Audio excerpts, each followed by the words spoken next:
Kamusta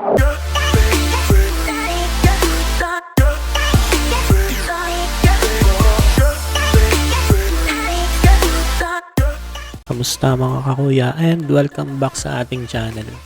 DIY muna tayo ngayon. Meron akong project ngayon na DC-DC back converter with 32 volts and adjustable current.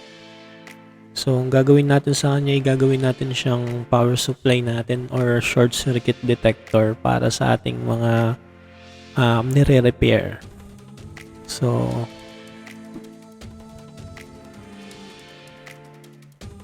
meron na siyang kasamang mga acrylic case para maproteksyonan niya yung board niya. Una natin gagawin is i-assemblein muna natin yung unit. At pagkatapos nating ma-assemble ay itetest natin ngayon yung ating module or DC back converter using printer power supply na may 32 volts. Una natin gagawin is susuplayan muna natin siya ng power at i-check muna natin kung okay ba yung ating voltage ng power supply natin.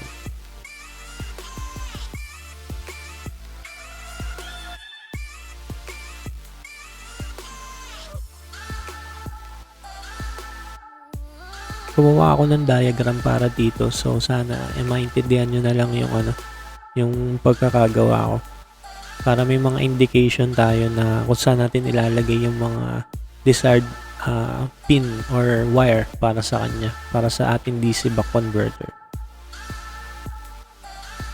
So sinuplayan na natin siya ng 32 volts. Kaya niya tolerate ng hanggang 32 volts. So yun na lang din yung isinupply ko sa kanya kasi yun yung power or voltage ng ating power supply.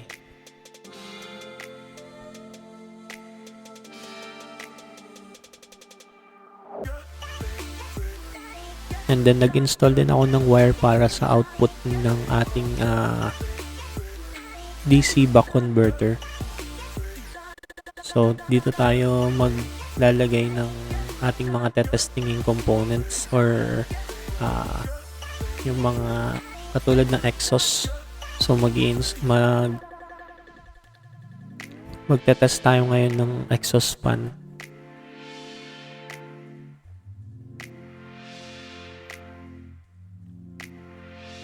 Ang voltage ng exhaust is 12 volts. So try natin kung mapapagana natin siya ng maayos.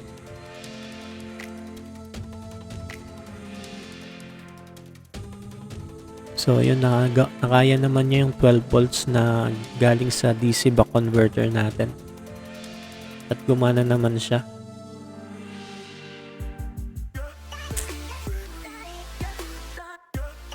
Try naman natin ngayon na mag-supply ng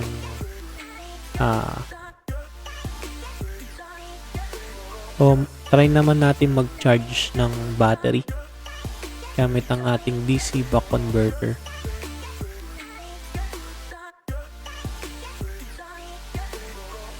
Ang voltage na sinet ko sa ating DC back converter ay 5 volts.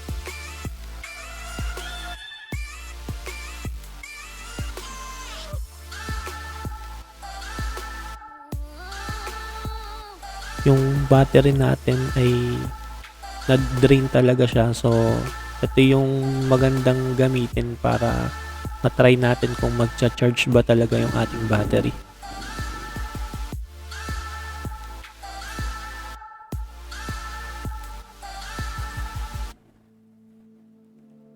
So sinet natin yung ating back converter sa 2.4 na ampere para mas ma-charge natin na maayos yung ating battery. Kung lumagpas tayo ng sobra-sobra dun, so baka magkaroon tayo ng problema. Mas maganda yung mababa lang yung ampere na ipantetest natin.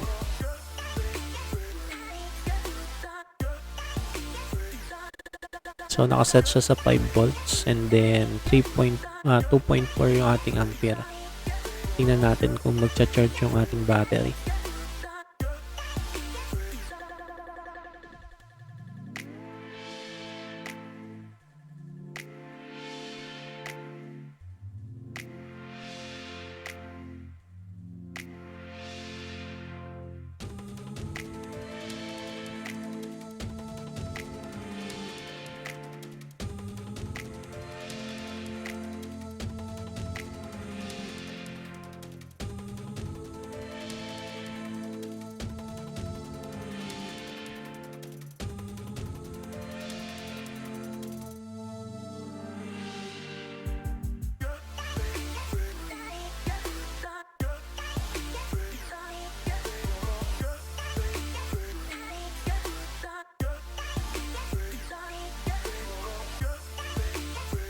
So yun, nadagdagan yung ating charge ng ating battery. So nagkaroon siya ng voltage reading na.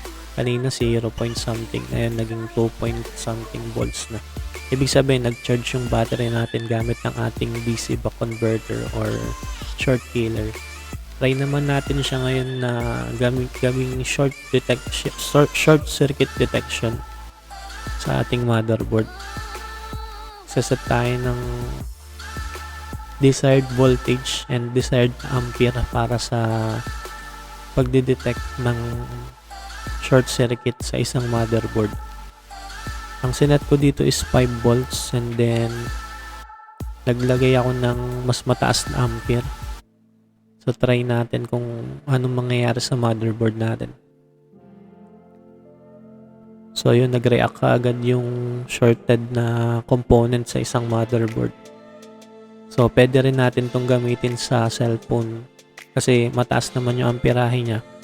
Mas magiging effective yung pagre-repair natin kapag ganitong klase yung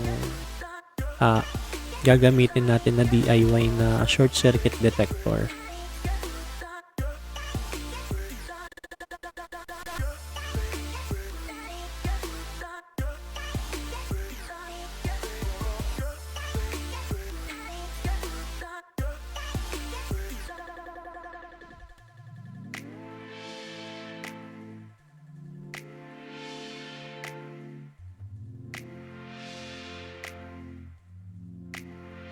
At syempre mga kakuya, kung nagustuhan nyo ang ating video ay huwag kalimutang mag-like, subscribe, comment down below and hit the bell icon para updated tayo sa mga videos na maaaring makatulong sa inyo.